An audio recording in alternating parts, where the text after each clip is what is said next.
place.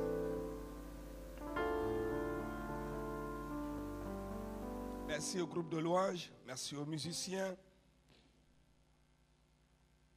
merci au peuple de Dieu. Ces moments que nous passons sont très importants. Nous venons à l'église pour que Dieu nous parle. Et Dieu, son programme est différent du nôtre. Souvent nous pensons que c'est à la fin du message que Dieu va nous parler, au milieu du message. Alors que Dieu peut nous parler même pendant la prière d'introduction. C'est pourquoi il faut venir à l'heure au culte. Dieu peut nous parler pendant la louange, comme Dieu peut nous parler aussi juste avant le message.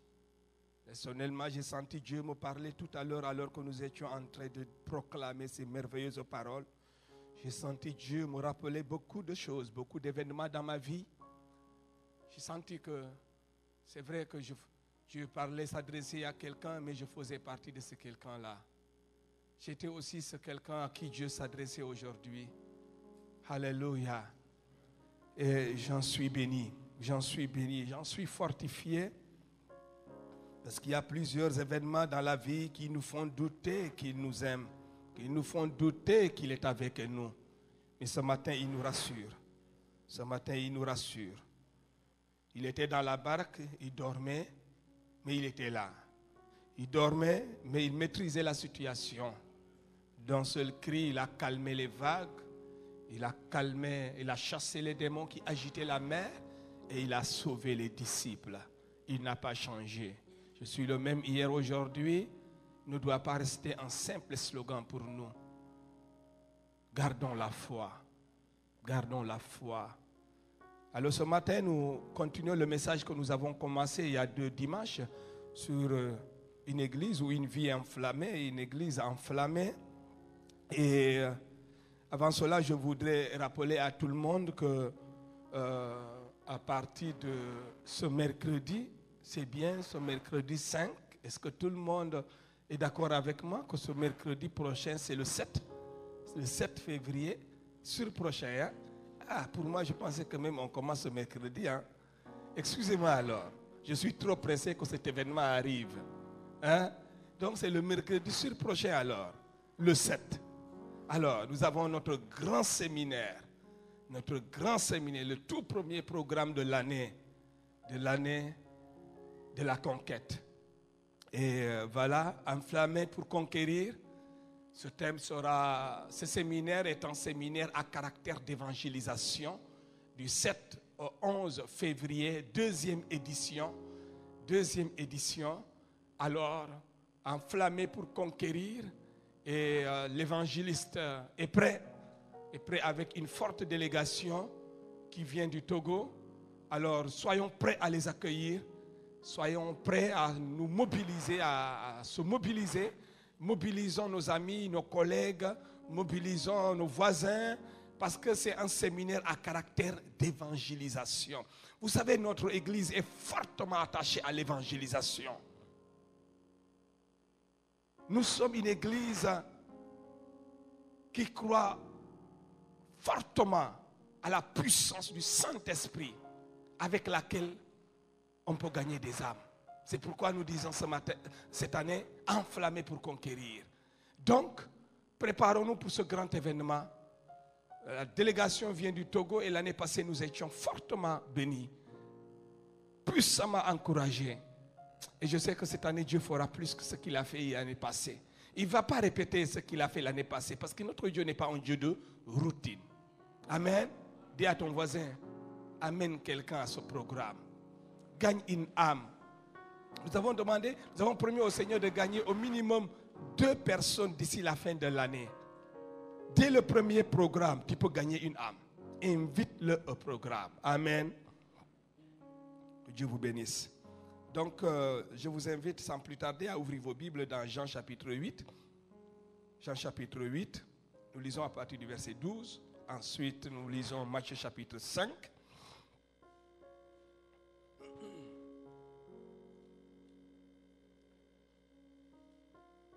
Jésus leur parla de nouveau et dit, « Je suis la lumière du monde.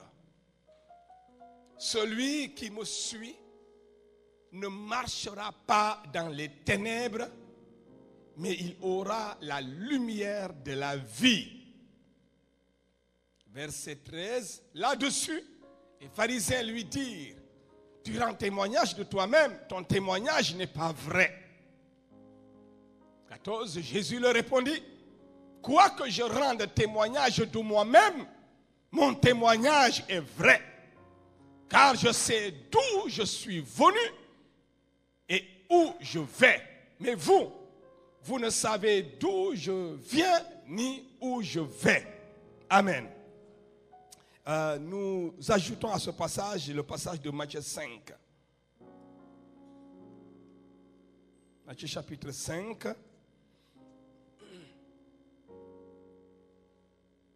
Nous lisons le verset 14.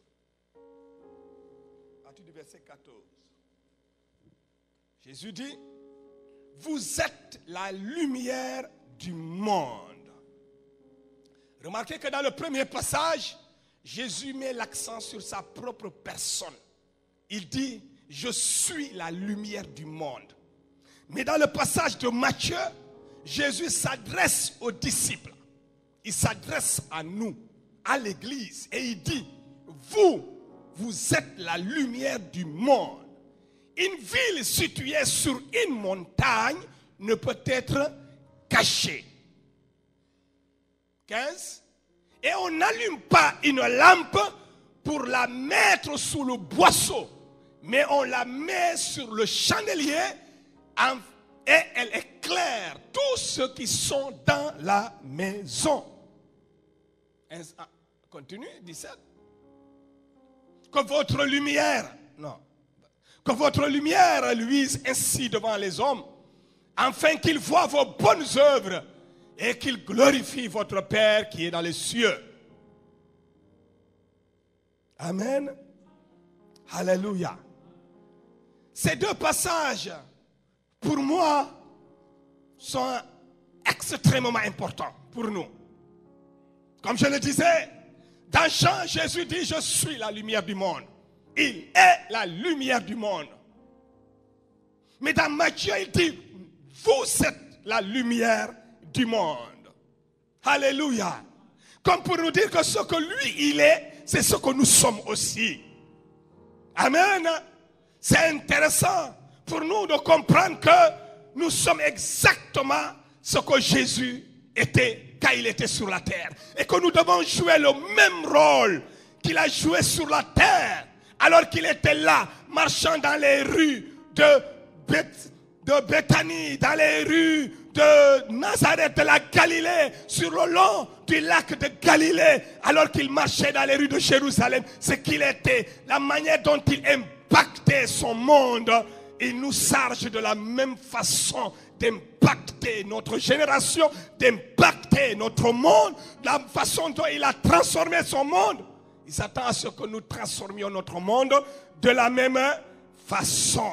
Alors l'impact d'une église est enflammée. C'est dont nous parlons ce matin.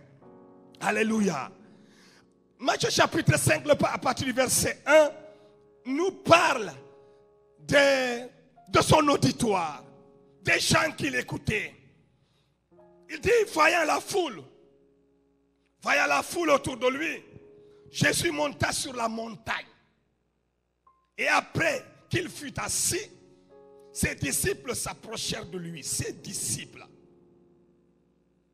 ses étudiants, ses élèves, les apprenants, comme nous ce matin. Ils s'approchèrent de Jésus, ses disciples. Puis, lui, Jésus, ayant ouvert la bouche, il les enseigna et dit. C'est là où tout a commencé. La foule était autour de Jésus. Mais la Bible nous dit la foule ne s'est pas approchée de Jésus pour se faire enseigner. Ce sont les disciples de Jésus qui se sont approchés de lui. Et quand Jésus a vu ses disciples, ces gens qui l'aimaient, qui le suivaient, qui voulaient devenir comme lui, les gens qu'il préparait à la transformation, à les utiliser pour transformer le monde, quand Jésus les a vus autour de lui, il a commencé à les enseigner. Je veux dire à quelqu'un, laisse le Seigneur t'enseigner ce matin. Fais-toi enseigner par Dieu. Fais-toi enseigner par le maître de l'univers. C'est lui le plus grand pédagogue. C'est lui dont on témoigne de lui qu'il parlait comme jamais homme ne parlait. Quand les disciples sont venus auprès de lui, il a commencé à les enseigner. Il les a enseignés sur beaucoup de choses. Lorsque vous lisez tout le chapitre 5 de Matthieu, vous verrez que son enseignement fut puissant. Mais la partie qui nous intéresse ce matin, cette partie que nous venons de lire, verset 14 et verset 15, où il fait une forte déclaration sur les disciples, en leur disant, vous êtes la lumière du monde. Ça, c'est une puissante déclaration. Certes, un enseignement, mais en même temps un décret. Est-ce que je parle à quelqu'un ce matin? Jésus décrète que tu es la lumière du monde. Que nous sommes la lumière du monde. C'est un décret céleste. Personne ne peut le changer. C'est une décision divine. C'est ce que nous sommes. Personne ne peut changer ça. En parlant du feu, vous savez que le feu dégage deux choses. Deux choses principales. La première chose que le feu dégage, c'est la lumière. Sans feu, pas de lumière. Vous avez me dit, mais il n'y a pas de feu ici. Ici, il y a du feu. Mais ça n'existait pas avant. Quand Jésus faisait cette déclaration, c'est le feu naturel qui existait. Sans feu, il n'y a pas de lumière. Alors quand Jésus décrète que nous sommes le feu, nous sommes la lumière du monde, en d'autres termes, il est en train de dire que nous serons enflammés pour éclairer le monde. Le feu dégage la lumière et la chaleur. La lumière et la chaleur. Et premièrement, nous parlons de la lumière. Parce que Jésus a décrété que nous sommes la lumière pour éclairer le monde. Esaïe avait dit que les ténèbres ne régneront pas pour toujours. Ainsi parle Dieu. Là où vous constatez les ténèbres, là où il y a les ténèbres, même les ténèbres naturelles, la lumière va arriver là-bas. Même le Sénégal, le président Macky Sall a dit qu'il ne veut plus voir des ténèbres, l'obscurité dans les villages. Même les communautés rurales sont devenues des communes.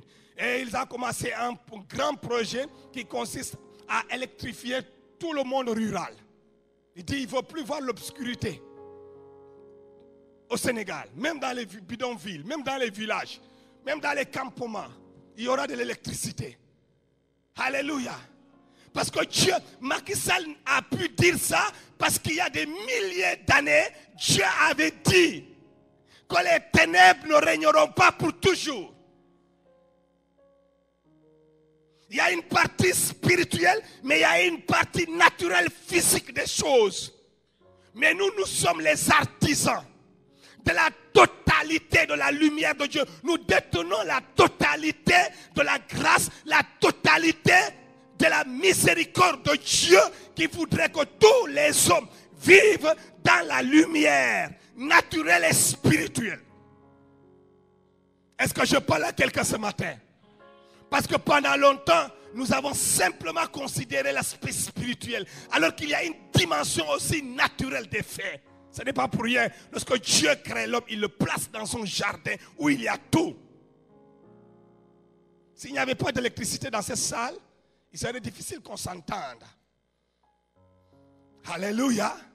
Mais grâce au feu, voilà, de l'électricité que nous avons ici, nous pouvons avoir une sonorisation qui nous permet de nous entendre. Gloire soit rendue à Dieu. Cela est l'œuvre de Dieu. Ce n'est pas l'homme qui est derrière ça, c'est Dieu. Ce sont les prophéties qui s'accomplissent. Le diable n'a rien créé. Le diable n'a rien. C'est un voleur. Tout appartient à Dieu. Monde naturel, spirituel, visible et invisible. Tout est pour Dieu. La Bible nous dit, et c'est Paul qui le dira aux Éphésiens, tout a été fait pour Dieu et par Dieu. Jean chapitre 1 nous le dit aussi, l'évangile de Jean. La parole a créé toute chose a existé par le miracle de la parole. Donc tout appartient à notre Dieu. Et tout doit être renouvelé par la puissance du Saint-Esprit. Amen. Alors l'objectif de Dieu pour nous cette année est non seulement de recevoir la flamme, mais de transmettre la flamme. De recevoir le feu, mais d'éclairer à travers ce feu. Ce feu ne vient pas à nous pour orner notre vie, pour orner notre église, mais ça sera pour éclairer la société, éclairer nos familles. Et quand il y aura la lumière, les gens suivront la lumière, ils viendront à Jésus, car ils verront Jésus clairement. Jusqu'ici, vous allez dire, parce que Jésus est prêché dans les médias, que tout le monde comprend qui est Jésus. Non. Je vous ai une fois dit que nous sommes allés dans un village au nord du Sénégal. Et lorsque nous nous sommes présentés comme des pasteurs, on croyait qu'on travaillait à l'Institut Pasteur de Dakar. On nous prenait pour des médecins parce qu'ils n'avaient jamais entendu parler de pasteur dans le sens que nous le comprenons ici. Hein? Quand vous parlez de chrétiens, ils disent c'est quoi? Nazarani? Donc parce qu'ils ne savent même pas c'est quoi. Il y en a encore dans ce pays, plein nombre. Ils entendent parler de l'église, mais ils ne savent rien de ce que nous disons. Notre jargon, quand vous parlez de nouvelle naissance, sortie du monde, ils pensent même que peut-être vous êtes des sorciers. Quand j'étais dans le monde, il dit, wow, il n'est plus dans le monde, ou bien c'est quoi? Que Dieu nous aide. Donc nous avons besoin de briller, que les gens voient la lumière et les écailles de leurs yeux tombent. Les écailles de leurs yeux tombent, qu'ils voient Jésus à travers notre vie. Quand on leur dira, on leur parlera d'être chrétiens, ils ne comprendront pas de quoi vous parlez. Mais lorsque vous leur direz, si vous devenez chrétien, vous serez comme moi. Vous serez comme moi. Ils vous regardent du haut jusqu'en bas, en vous admirant, en admirant votre politesse, en admirant votre vie de sainteté, en admirant votre propreté, la façon dont vous êtes correct, dont vous marchez d'une manière correcte, en vous admirant dans votre totalité. Ils peuvent désirer être comme vous. En constatant qu'à l'école, vous n'échouez pas à l'école, vous ne reprenez pas à en finir les classes. Ils vont souhaiter devenir comme vous. En constatant que vous ne partez pas dans les boîtes de nuit, vous ne menez pas une vie d'impudicité. Ils habitent avec vous, mais jamais il ne vous a vu introduire une fille dans votre chambre. Jamais il nous a vu introduire un garçon dans ta chambre. Tu pourras dire à tes voisins, si tu deviens chrétien, tu seras comme moi. Et il va désirer être chrétien. Ou sa fille, elle va désirer que sa fille devienne chrétien. Parce qu'en devenant chrétien, si elle doit te rassembler, c'est qu'elle sera meilleure. Voilà où Dieu nous attend. Le monde veut être éclairé. Ils sont dans les ténèbres. Nous leur parlons, ils ne comprennent pas. Ils veulent nous voir. Ils veulent nous voir. Ils veulent nous sentir. Nous devons les impacter. Nous devons les étonner. C'est ça qui était la force de la première église. Ils se tenaient le monde. Mais le problème de l'église, la faiblesse de l'église et des chrétiens d'aujourd'hui, nous n'étonnons pas le monde. Nous ne les étonnons pas. Ils ne sont pas étonnés de nous voir vivre comme ça.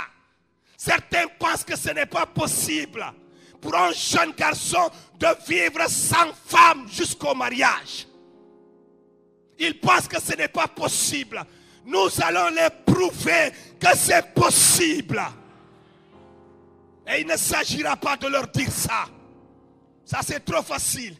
C'est suivre le chemin de la facilité. Et si Jésus avait suivi le chemin de la facilité, il n'irait pas à Golgotha. Il n'arriverait pas à Gethsémane. Sa sueur était du sang.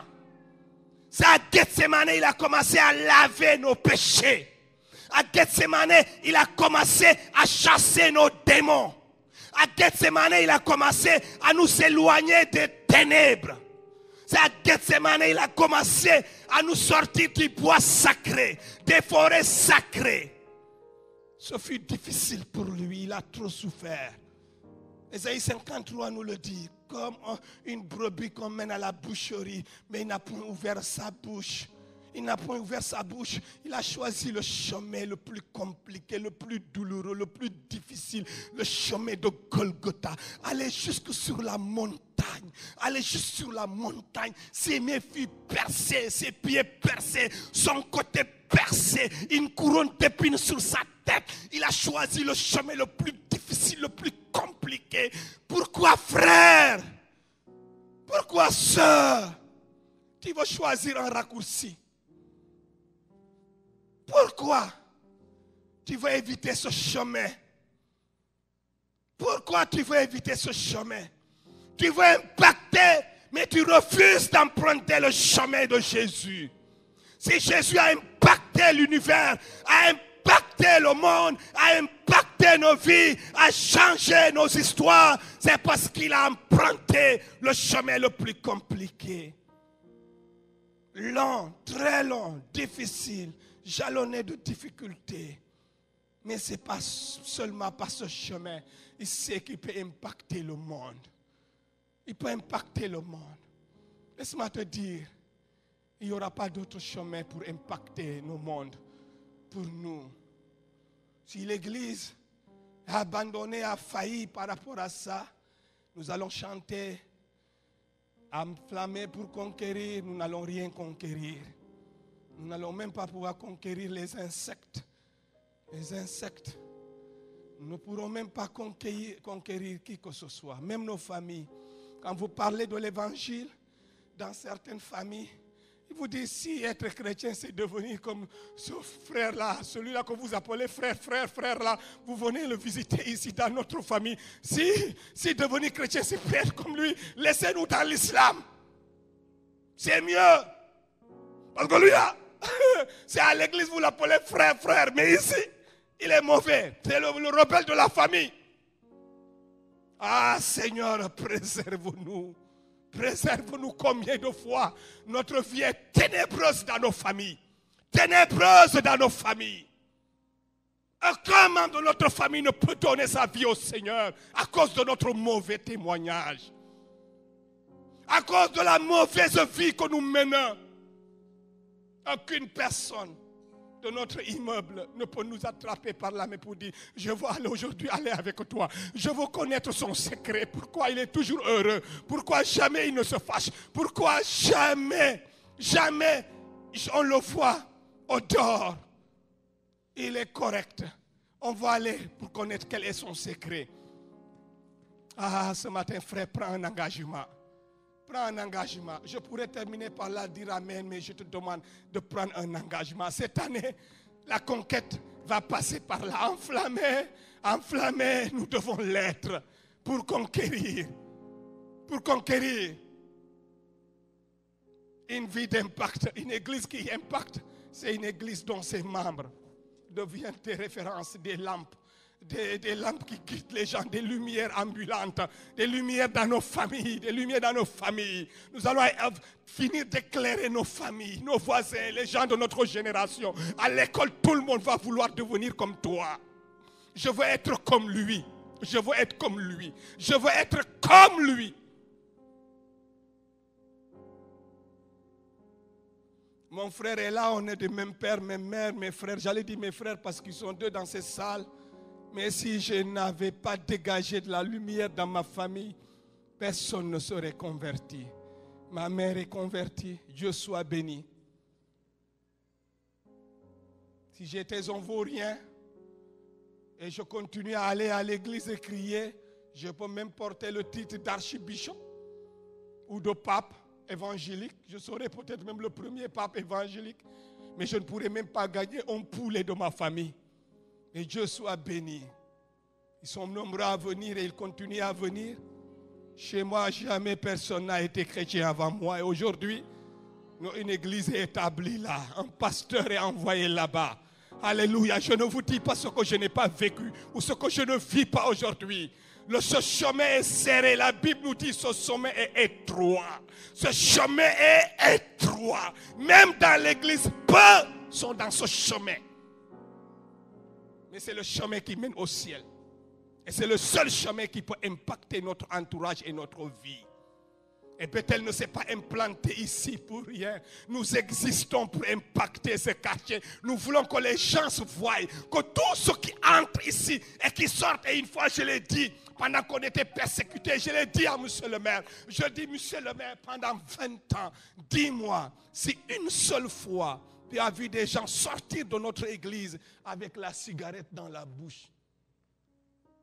Dis-moi, lève la main. Il a dit non. J'ai dit, dis-moi, si une seule fois les gens du quartier sont venus séparer les gens qui sortaient de l'église, parce qu'ils se bagarrent à peine sortis de l'église. Non. Dis-moi une seule fois, est-ce que tu as vu des gens sortir ici et insulter d'autres? Jamais. C'est ça l'impact. C'est ça l'impact. Mais il ne suffit pas de ne pas le faire à l'église parce qu'on a cette crainte religieuse. Ou la maison de Dieu, quand on entre dans la maison de Dieu, pour nous, ah là c'est la maison de Dieu, il faut être correct. Mais quand on sort, qu'en est-il quand on sort? Le problème n'est pas à l'église. Hein. Le problème c'est en dehors de l'église, dans nos familles. Qu'est-ce qui se passe? Quel est le témoignage que nous avons dans nos propres familles? Dans les universités où nous sommes? Comment est-ce que les gens nous regardent? Qu'est-ce qu'ils disent de nous? Qu'est-ce qu'ils disent de nous? Qu'est-ce que nous sommes à leurs yeux? Un monsieur a dit à un pasteur un jour qui est allé visiter une maman chaude, engagée à l'église. Il semblait être une maman tout le temps. Toutes les rencontres, cette maman était à l'église. Ça s'est passé en RDC. Et c'est un de mes aînés qui m'a raconté ça. Et quand le pasteur avec la délégation, ils sont arrivés, le monsieur était indifférent, il prend son journal, il lit. Bonjour, bonjour. Il prend son journal, il commence à lire. Et puis le pasteur était là, bon, on est venu visiter la maman Hunter. Il a dit, dit la maman Hunter. Quelle maman? La méchante là. Hein? Et puis après, par la suite, il dit à son mari, au pasteur, écoute, le problème de ça, dans cette famille-là, tu ne le connais pas. C'est un problème de beurre. Le pasteur ne comprenait rien. C'est quoi un problème de beurre? Il dit oui, quand les parents de ma femme arrivent dans cette maison-là, il y a le beurre, il y a le chocolat, il y a le chuchichon, il y a le camembert, il y a tout là. Hein, tout ce que tu connais. Mais quand mes parents arrivent dans la maison, il n'y a rien. C'est le pain sec. Donc, voilà le problème. Il faut dire à ta fidèle là de régler ça. À cause de ça, le mari ne pouvait jamais mettre pied à l'église. Bien-aimés frères et sœurs, quelle est la lumière que nous dégageons? Est-ce qu'on a même une lumière? Parce qu'on parle d'enflammer. Il y a certains qui pensent qu'enflammer là, c'est simplement parler en langue.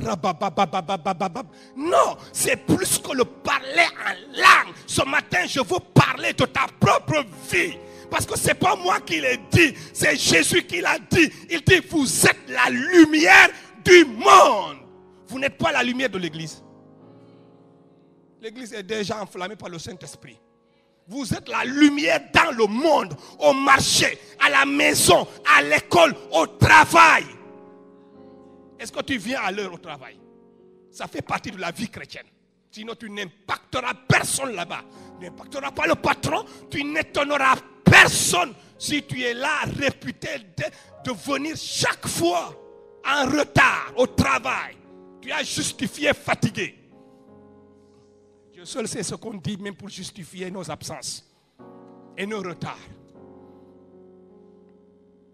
Tu n'impacteras personne, tu n'étonneras personne.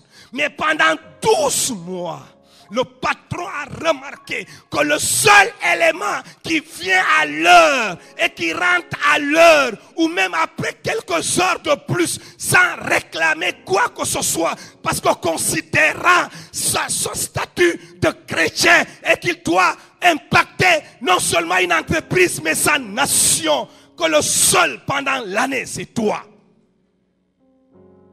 Le seul pendant l'année, c'est toi. Là, tu seras un chrétien d'impact. Et tu peux dire que j'appartiens à une église d'impact. Parce que si on les compte nombreux dans cette église, nous allons impacter les sociétés, nous allons impacter les entreprises, nous allons impacter les universités, nous allons impacter nos familles et nous allons impacter nos quartiers. C'est de cela qu'il s'agit, c'est ta vie. Vous êtes la lumière du monde. Vous êtes la lumière dans vos entreprises, dans vos quartiers, dans les hôpitaux. Vous êtes la lumière dans les écoles, dans les universités. Vous êtes la lumière. Si Jésus n'est pas connu là-bas, si Jésus n'est pas aimé là-bas, c'est votre faute. C'est votre faute. C'est notre faute. Seigneur, aide-nous. Nous voulons former des chrétiens qui vont impacter la société et pas des chrétiens religieux. La religion est en train de faire du mal à l'église d'aujourd'hui. C'est pourquoi nous prions, Seigneur, remplis-moi du Saint-Esprit. Parce qu'être enflammé, être rempli du Saint-Esprit, c'est se distinguer et de faire ce que nul n'a pu faire. C'est de parler comme jamais homme n'a parlé, mais c'est de dégager une odeur de vie et pas une odeur de mort. C'est d'avoir un bon témoignage auprès des perdus. C'est d'être une référence. C'est d'être un panneau indicateur de la vie. Un panneau qui indique là où se trouve la vie, que la vie se trouve en Jésus. Regarde ton voisin et dis-lui, voisin, n'oublie jamais que tu es un panneau indicateur.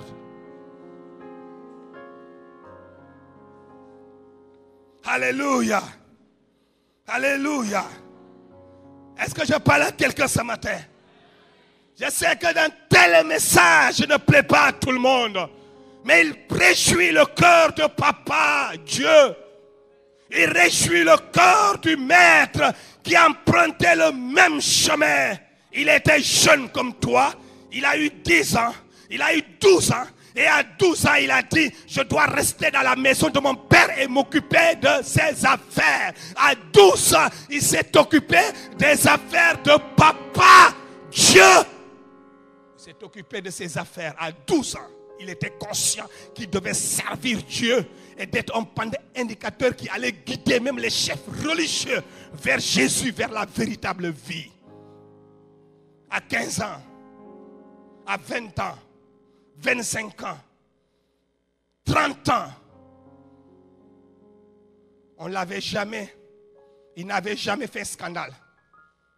Il n'avait jamais été sujet de scandale. Pourquoi? Parce qu'il était rempli du Saint-Esprit, il était enflammé. Il était conscient d'être venu ici pour impacter.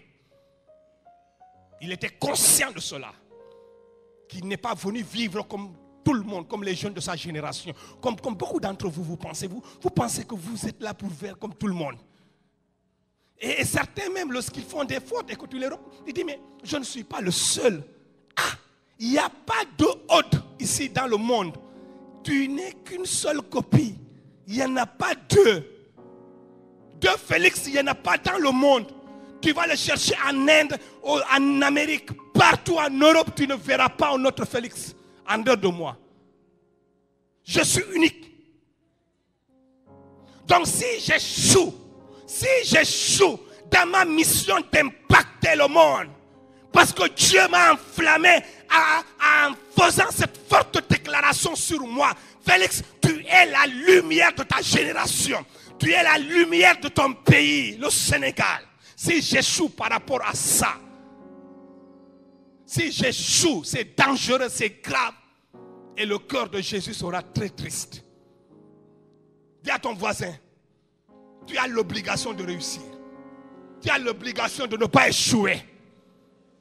Tu es un panneau indicateur. Tu es la lumière du monde. Être enflammé, c'est devenir la lumière. Quand le feu est descendu sur les disciples ont fini par devenir ce feu. Alléluia. On finit par devenir ce feu en conformité avec la déclaration de Jésus. Merci Seigneur pour le Saint-Esprit. Et j'ai compris pourquoi. J'ai compris pourquoi Siméon, lorsque vous regardez Siméon et Anne, le témoignage qui est rendu de ces deux personnes dans Luc chapitre 2. Luc chapitre 2, à partir du verset 25. Ils étaient jeunes, ils ont vieilli, mais ils s'attendaient voir la consolation d'Israël. Voir de leurs propres yeux le Messie d'Israël. Ils s'attendaient, ils avaient la conviction de le toucher parce qu'embrassés par le feu du Saint-Esprit. Embrassés par le feu du Saint-Esprit. Ils devaient impacter, comment? Par leur propre vie. Dieu les a laissés sur la terre avec la déclaration qu'ils ne mourraient pas avant de le voir. Imaginez maintenant ces deux personnes dans leur famille. Parce que Dieu a dit quelque chose, ils se sont accrochés sur cette parole. Ils croient fortement à cette parole. Les épidémies arrivent, les maladies arrivent et font des ravages. Mais ils ne peuvent pas mourir. Alléluia. Ceux qui tuent les autres ne peuvent pas les tuer. La vieillesse même tue certains. Mais la vieillesse, quand la vieillesse s'approche de Anne, elle recule. Quand la vieillesse s'approche de Siméon, elle recule. Quand le paludisme s'approche, le feu qu'il dégage le brûle. Et la maladie recule. Toutes sortes de maladies qu'on appelle cancer, maladie incurable, s'approchent de ces deux. Reculent impérativement. Pourquoi? Parce que ces deux sont embrassés et enflammés pour impacter leur monde et leur génération. Ils doivent attester qu'une parole dite par Dieu ne retourne jamais sans être accomplie. Ils doivent à travers leur vie attester que le message de Dieu est vérité et authentique. Alléluia. Alléluia. Voilà être différent. Un homme et une femme nés de la même manière que vous et moi. Mais ils sont gardés sur la terre. Ils sont restés sur la terre comme des échantillons. Rien ne peut les tuer. Rien ne peut les décourager. Rien ne peut les retourner à la maison. La Bible dit, tous les jours, ils étaient assidus au temple. Hey! Les années passent, rien ne s'accomplit. Rien n'arrive. Mais ils sont là. Ils ne baissent pas les bras. Alléluia. Ils ne se conforment pas. Ils ne se conforment pas. Ils sont deux seulement. Ils ne peuvent se conformer. Ils n'ont pas eu peur de rester seuls contre tout le monde. Le mal de l'église, on veut être comme tout le monde. Faire ce que tout le monde fait. Le mal de l'église, on a peur d'être seul. On a peur d'être seul. On a peur d'être abandonné par ses amis. Être chrétien, c'est être séparé. C'est pourquoi autrefois on pratiquait la circoncision. signe de séparation. C'était le signe visible qu'Israël était le peuple qui appartenait à Dieu. Un peuple différent. Dieu leur a toujours dit, souvenez-vous, vous êtes différents. Vous n'êtes pas comme les autres. Bien-aimés frères et sœurs, tu vas impacter, mais tu as besoin de savoir que tu es différent. Tu n'es pas n'importe qui. Tu es comme Siméon. Tu es comme Anne. Ce qui tue les autres ne peut pas te tuer. Tu es appelé à impacter. Le jour que, ce matin, j'imagine ce matin, quand dans ces salles, dans ce temple-là, alors qu'ils étaient les plus âgés, ils ont tenu tête à toute forme d'opposition, d'adversité. Ils ont tenu tête à toute forme de péché. Eh bien, ils étaient là. Et ce matin, Marie entrait avec le bébé Jésus. Automatiquement, le Saint-Esprit en eux qui les avait embrassés, le Saint-Esprit qui les avait enflammés, le Saint-Esprit qui les avait guidés, le Saint-Esprit qui les avait allumés comme un feu au milieu de cette génération. Le Saint-Esprit a parlé dans leurs oreilles en leur disant, c'est lui, c'est lui. Ce matin, je ne sais pas, est-ce que tu entends cette douce voix qui te dit, c'est ça la vie chrétienne. C'est ça être chrétien. C'est pas comme tu le crois. C'est pas comme tu le veux. Non, c'est pas une question de vouloir. Oui, moi j'ai ma vie, moi j'ai ma façon de voir Dieu. Non, il ne s'agit pas de cela. Le Saint-Esprit est là. C'est lui qui nous guide. C'est lui qui connaît Jésus mieux que quiconque. Il s'agit d'être enflammé pour enflammer, d'être enflammé pour impacter. Il s'agit bien de cela. Alléluia. Alléluia. Vous savez, Jésus savait cela. Pour choisir ses disciples, il a passé toute une nuit. Il était là toute une nuit. Et la nuit, vous savez, c'est 12 heures de temps. Et Jésus était là. Il devait choisir 12 personnes. Et il était là toute la nuit, en train de prier. Seigneur, Père, aide-moi à faire un bon choix. Toute la nuit, peut-être il a pris 1 heure de temps pour chaque apôtre, pour chaque poste de responsabilité, où il devait nommer quelqu'un. Mais ce qui m'étonne dans ce passage, c'est que qu'après avoir prié toute la nuit, 12 heures de temps, il va choisir quelqu'un comme Judas Iscariote, il va choisir quelqu'un comme Pierre, il va choisir quelqu'un comme Matthieu, il va choisir des pécheurs de la Galilée. Elle est allée dans les meilleures universités pour choisir les étudiants les plus brillants ou choisir les professeurs les plus brillants. Jésus va aller au long du chemin, au long du lac de Galilée. Et c'est là où il va rencontrer des pêcheurs, des ouvriers, des hommes ordinaires de la société. Il va aller à côté du bureau de Matthieu pour choisir un homme d'un mauvais témoignage comme Matthieu. Il va se salir avec ce Matthieu qui est un voleur et réputé d'être un voleur. Mais comme j'ai dit à quelqu'un un jour, comment nous commençons la vie chrétienne n'est pas important. Ce qui est important, c'est ce que nous faisons de notre vie après avoir rencontré Jésus. Alléluia. Alléluia. C'est ça le plus important. Si ta naissance n'a pas été un événement, je prie ce matin que ta vie devienne un événement. Hey! C'est là où nous devons faire la différence.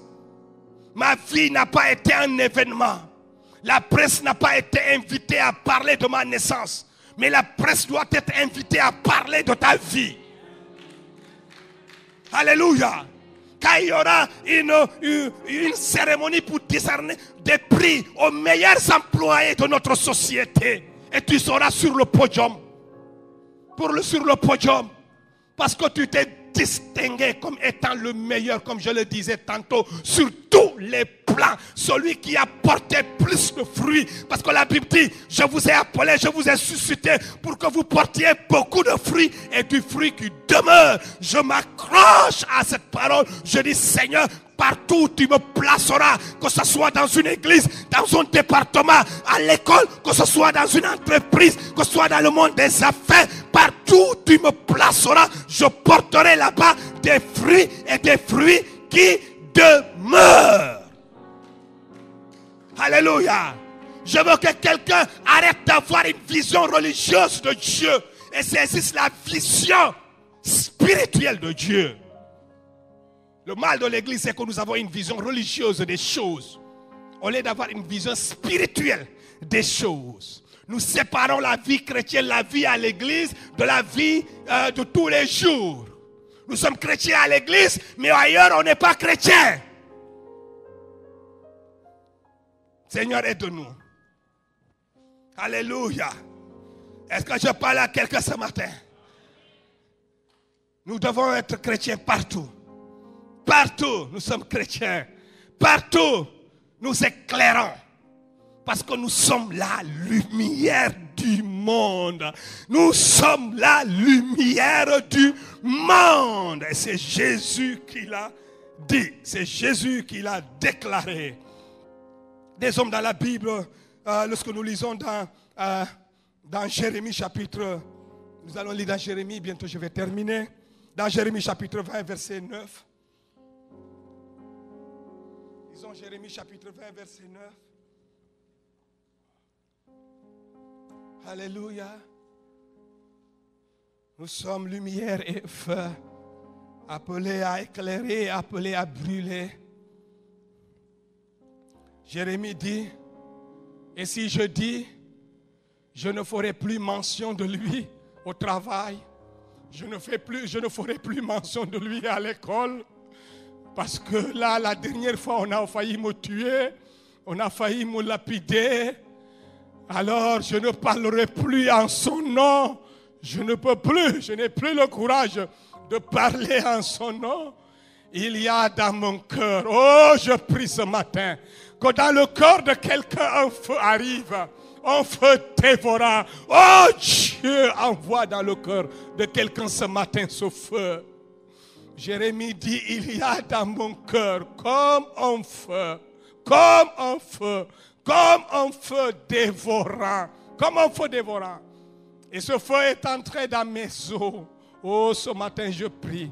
Vous savez, bien-aimés, la raison pour laquelle ce feu arrive à nous et ne fait pas de nous ce qu'il a fait de Jérémie.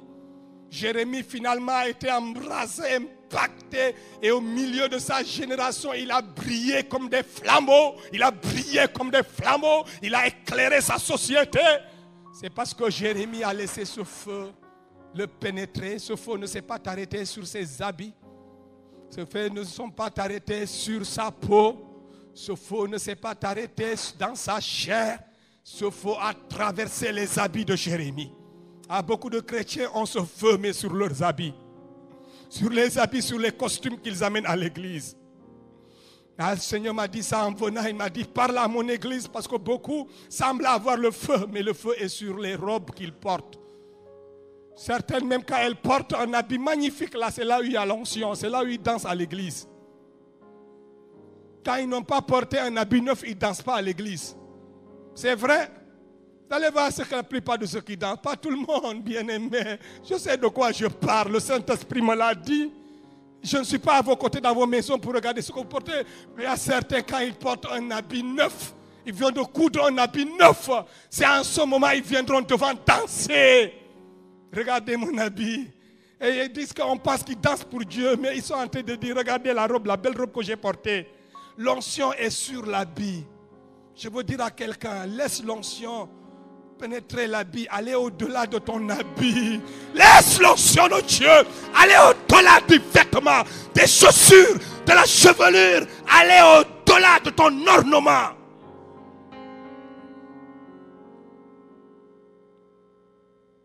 Jérémie dit, il avait cela dans le cœur. Il ne l'avait pas sur sa peau. Sur sa peau. Combien de fois passons une heure de temps à prendre soin de notre corps, On peut faire 1 heure de temps sous la douche. On peut faire 1 heure de temps devant le miroir. Ce n'est pas mauvais tout cela. Je ne vous demande pas d'arrêter ça. Mais ajoutez à cela le feu du Saint-Esprit. Alléluia. Passons plus de temps avec Dieu, avec le Saint-Esprit, pour qu'il nous enseigne Jésus, qu'il nous enseigne Christ, qu'il nous enflamme. Et Jérémie dit, ce n'était pas dans ma chair, mais le feu est entré jusqu'où dans les os. Jusque dans les os. Et le Saint-Esprit m'a dit, j'ai compris pourquoi Élisée, est-ce qu'il a reçu la double portion de l'esprit d'Élie? La Bible nous dit, Élisée est mort, on l'a mis dans un tombeau. Ses habits, les insectes, les trucs ont mangé ses habits. Et ils ont mangé sa chair, ils ont mangé sa peau. Mais l'onction était dans les os d'Élisée. Est-ce que je parle à quelqu'un ce matin? L'onction était toujours là. Parce que l'onction d'Élisée n'était pas sur ses vêtements. L'onction d'Élisée n'était pas sur sa peau. L'onction d'Élisée n'était pas sur sa chair, dans sa chair. Mais l'onction avait pénétré les os d'Élisée. Des milliers, des centaines d'années après, il y avait encore de l'onction dans ses eaux. On a jeté un cadavre. Mais la Bible nous dit, lorsque le cadavre a touché les eaux d'Élisée, il a sursauté. Un cadavre, je vous dis, un cadavre. On l'a jeté. Un militaire tué, on le jette dans le tombeau. Mais quand il touche, il rentre en contact avec les eaux d'Élisée. Il revient à la vie. Il sursaute. L'onction est terrible, bien-aimé. Oh, le Saint-Esprit, ce n'est pas de la blague. C'est pourquoi l'église qui va faire face à l'homosexualité, c'est l'église remplie du Saint-Esprit. L'église qui va faire face à lesbianisme, à la franc-maçonnerie, à la rose-croix, est une église remplie du Saint-Esprit. Le chrétien qui va résister à ces choses qui gangrènent le monde, le chrétien qui va résister à l'homosexualité est un chrétien rempli du Saint-Esprit jusque dans ses os. Ouin jusque dans ses os. Le feu est dans les os. Alléluia. Le feu sera dans nos os. Ah Seigneur, aide-nous ce matin. Je vous invite à vous mettre debout, nous allons prier. Tu vas demander cela au Seigneur.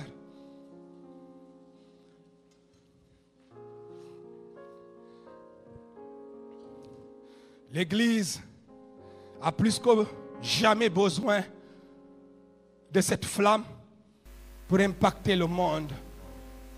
J'ai lu dans le net, à travers Facebook, avant-hier, que maintenant les gens fabriquent des poupées. Ils ne veulent plus avoir des femmes. Ils fabriquent maintenant des poupées, les hommes. Et ils vivent avec les poupées. Ils ne veulent plus de femmes. Ils veulent des poupées. C'est dangereux. Je ne sais pas ce que vous ressentez en ce moment. Mais si l'église ne se lève pas pour impacter ce monde, si les chrétiens ne se lèvent pas pour transformer le monde, comme les premiers chrétiens ont fait de leur monde, ont transformé leur monde, ceux qui ont renversé le monde, transformé le monde, bouleversé le monde, sont arrivés jusqu'à nous. Si l'église du 21e siècle ne se lève pas, notre monde va sombrer sous nos regards. Et Dieu nous rendra des comptes. Dieu nous demandera des comptes. Nous rendrons des comptes à Dieu. Notre monde va à la dérive. Notre monde va à la perdition. Nous sommes sur le point de perdre non seulement la génération d'aujourd'hui, mais la génération à venir. Alors que il est dit de nous, vous êtes la lumière du monde. Vous êtes la lumière du monde.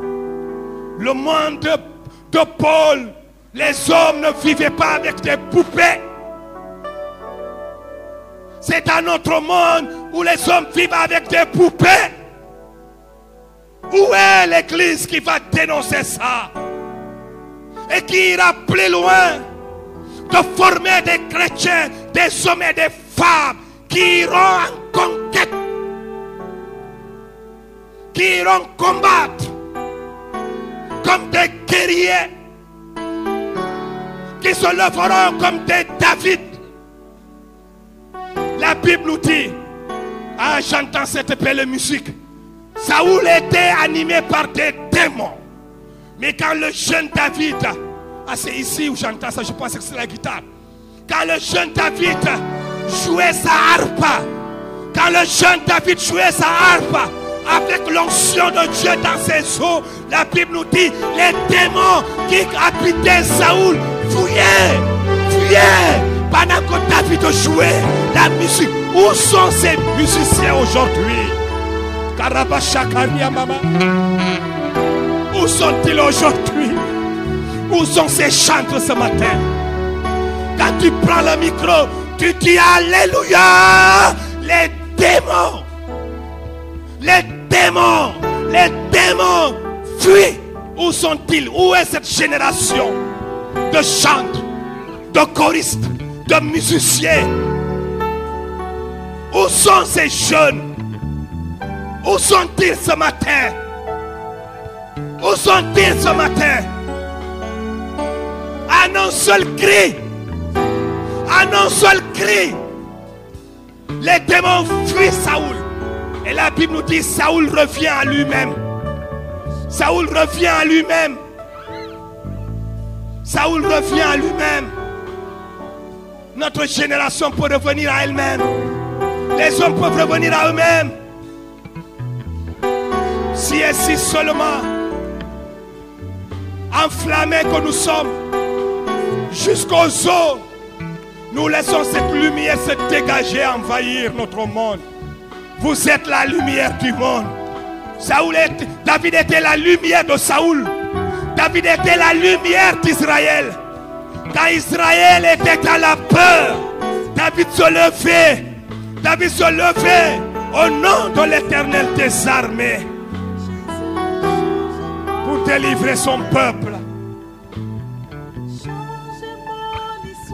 Change mon histoire, Seigneur. Le feu a changé mon histoire. Le feu a changé mon histoire. Le feu a changé ma vie. Le feu a touché mes os. Le feu a pénétré mes os. Laisse le feu de Dieu maintenant aller jusque dans tes os. Je sens que Dieu est en train de déverser sur nous une onction comme il ne l'a jamais fait auparavant. Je vois une onction nouvelle qui descend sur quelqu'un. Je vois une flamme qui pénètre le corps de quelqu'un, qui vient jusqu'au-delà des habits que tu portes, au-delà de ta chair, qui va jusque dans tes os. Tu ne pourras te taire désormais.